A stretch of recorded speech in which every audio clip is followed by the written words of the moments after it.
Year 2273. The human race, still clinging to its dying homeworld, had tried everything to reverse the effects of climate change. Carbon-scrubbing towers dotted the coastlines of what remained above water. Orbital arrays of reflective panels attempted to deflect some fraction of solar radiation. All stopgap measures, ultimately futile against humanity's centuries of environmental neglect. Global temperatures continued their inexorable climb. Dr. Elena Voronin stared out from her climate-controlled habitat onto the scorched landscape of what had once been northern Canada. Now it resembled the Sahara that had existed before it became uninhabitable. At 134 degrees Fahrenheit outside, nothing moved during daylight hours. The habitat's cooling system hummed aggressively, fighting against the merciless sun. "It's time," she whispered to herself, checking the notification on her neural implant. The message from the Global Emergency Climate Council confirmed what humanity had feared: they had surpassed the final planetary tipping point. Within 50 years, Earth's surface temperatures would render 90% of the planet uninhabitable for mammals. Within a century, even the deep oceanic habitats would fail, unless Project Prometheus succeeded. The quantum fusion modulator represented the pinnacle of human scientific achievement, a technological marvel born of desperation. In theory, it would penetrate the sun's chromosphere, bypass the convective zone, and reach the radiative layer where it would create a controlled dampening field that would reduce the sun's fusion rate by approximately 10%. Just enough, the models predicted, to give Earth a chance. Deployment in 30 minutes, announced the AI overseer as Elena entered the control center buried 2 kilometers beneath the lunar surface. The other 11 scientists of the International Coalition looked up at her arrival, their faces illuminated by holographic displays showing the trajectory of the delivery craft. "Status report," Elena demanded, her voice strained. She hadn't slept properly in weeks. Dr. Kwame Chen, quantum engineer, enlarged a complicated schematic. The modulator's magnetic shield is operating at 98.7% efficiency, well within acceptable parameters. The craft will reach solar approach trajectory in 27 minutes. On the main display, a tiny vessel, barely visible against the vast emptiness of space, approached the blinding inferno of the sun.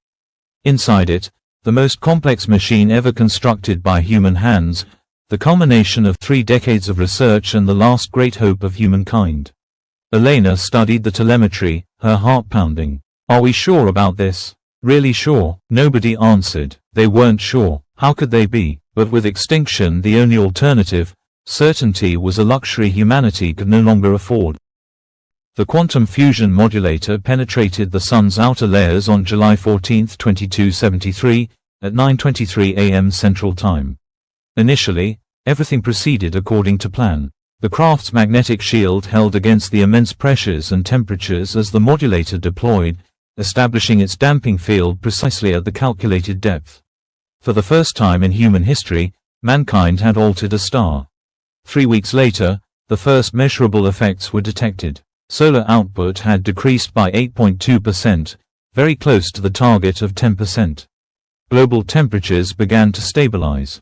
In some regions, they even dropped slightly. Celebrations erupted across Earth's remaining habitable zones. Headlines proclaimed humanity's triumph over extinction. Politicians who had funded the project claimed credit. Religious leaders saw divine intervention working through human ingenuity. Dr. Elena Voronin did not celebrate. She stayed in the Lunar Control Center, monitoring the incoming data with growing concern.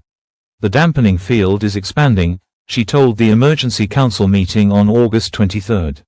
"The effect is 2.3% stronger than last week." "Within expected parameters," argued Kwame optimistically. The models predicted some fluctuation, but by September, solar output had decreased by 17%, well beyond the target range. Temperatures on Earth were dropping precipitously, a welcome relief at first, but soon becoming concerning.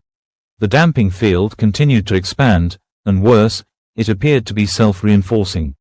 "Something's happening to the quantum state of the modulator," Elena reported grimly during an emergency broadcast. "The field is cascading, creating a self-sustaining reaction that's spreading through the sun's radiative zone." By November, solar output had decreased by 31%. The first snow fell in the Sahara region in over 2 centuries. Crops began failing in equatorial zones as temperatures plummeted and growing seasons shortened abruptly. The same politicians who had claimed credit for the project's initial success now denied involvement. "We need to shut it down," Elena insisted, but there was no way to retrieve or deactivate the modulator. It had been designed as a one-way mission with no abort capability, a critical oversight born of humanity's desperate circumstances and misplaced confidence. By February 2274, solar output had decreased by 65%. The Earth was plunging into a cold beyond anything experienced in human history. Average global temperatures had dropped by 71 degrees Fahrenheit. Ice sheets were extending from the poles at unprecedented rates. The ocean's surface layers began freezing even at the equator. Billions died in that first winter, from cold, from starvation, from the collapse of infrastructure and the brutal resource wars that erupted. The remnants of human civilization retreated underground, into geothermal habitats and deep bunkers designed for an overheated world, now repurposed for the opposite catastrophe. Elena watched from the lunar base as the lights of human civilization winked out one by one across the night side of Earth. The day side was increasingly difficult to distinguish, shrouded in perpetual storm systems as the atmosphere underwent catastrophic changes. "The modulator has triggered a quantum chain reaction in the stellar core," she recorded in what would be her final transmission. "The process is irreversible. The models never accounted for this possibility." By June 2274, solar output had decreased by 89%. The sun, once blindingly bright, now appeared as a dim red orb in Earth's sky, where it could be seen at all through the perpetual blizzards. Earth's atmosphere began condensing, oxygen and nitrogen turning to liquid in the extreme cold. The oceans froze to their depths, trapping whatever marine life had survived in a tomb of ice. In the few remaining habitats, powered by geothermal energy tapped from the planet's core, the last humans watched with horror as their world transformed into something alien and uninhabitable. "It should have worked," Dr. Kwame Chen whispered, his breath visible in the increasingly cold air of the habitat as the geothermal system struggled against the impossible cold above. "The mathematics was perfect. We understood the physics," Elena replied, her voice hollow. "But not the metaphysics. We didn't account for the quantum entanglement spreading across the entire radiative zone." Outside, the temperature had dropped to 288 degrees Fahrenheit. The atmosphere was condensing into pools of liquid air, oxygen and nitrogen mingling in a pale blue fluid that collected in the lowest points of the landscape. On December 21, 2274, the last functional monitoring station on Earth recorded the temperature at 371 degrees Fahrenheit.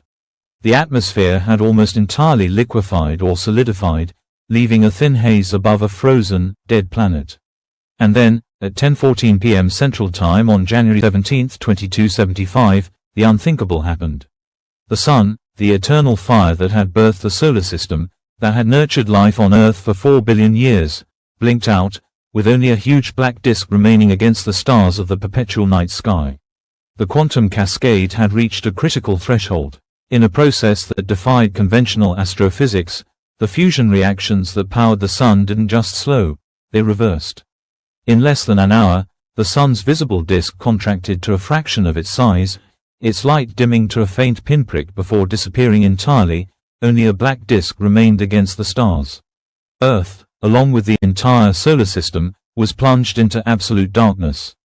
In the final habitat, deep beneath the frozen surface of what had once been Australia, Elena recorded the moment in the habitat's log.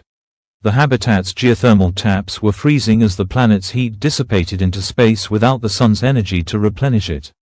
They had perhaps 3 days before the systems failed completely. "We reached too far," she wrote. "In our desperation to fix one catastrophe, we created one infinitely worse." The quantum fusion modulator was supposed to be our savior. Instead, it became our executioner. The final temperature reading from the surface was 454 degrees Fahrenheit, just 3 degrees above absolute zero. Even the laws of physics seemed to be breaking down in this impossible cold, as substances entered quantum states never before observed in nature. 5 years later, in the absolute darkness of what had once been the solar system, a single automated probe from a distant star approached what remained. Its sensors detected an anomaly where astronomical records indicated a G-type main sequence star should exist. Instead, it found a dark quantum singularity, a state of matter not just devoid of heat and light, but somehow actively consuming energy from the space around it. The inverse of a star, a solar antimatter. The probe recorded the 9 planets, now frozen solid to their cores, orbiting the darkness in perfect mathematical precision. On the 3rd planet, it detected the remnant of an advanced civilization, cities preserved in perfect detail by the absolute cold, like insects in amber. And buried deep, protected by layers of rock and ice, it found data recordings. The last testament of humanity explained what had happened, how in trying to dim their star just slightly, they had triggered a cascade that couldn't be stopped. How the quantum fusion modulator, meant to be their salvation, had instead caused the sun itself to collapse into a state that defied the known laws of physics. The probe transmitted this data back to its creators, a warning from one civilization to another about the dangers of manipulating cosmic forces beyond complete understanding. As the signal left what had been the solar system, it passed the quantum singularity that had once been the sun. The signal's energy flickered momentarily as it passed, a tiny fraction of it absorbed by the darkness. Within that darkness, something stirred, the barest quantum fluctuation triggered by the energy of the signal. A microscopic spark in the perfect void, too small to be measured, too faint to be seen, but present nonetheless, the first step in a process that would take billions of years to complete. The rebirth of a star, but there would be no human eyes to see it. In their attempt to control the fundamental forces of the universe, they had extinguished themselves entirely, leaving behind only frozen monuments to their hubris. The last calculation of the quantum fusion modulator, recorded in Elena's final log entry but never completed due to power failure, had actually predicted this outcome.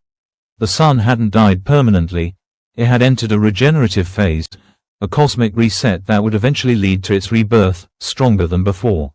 But that rebirth would come millions of years too late for the species that had inadvertently triggered it.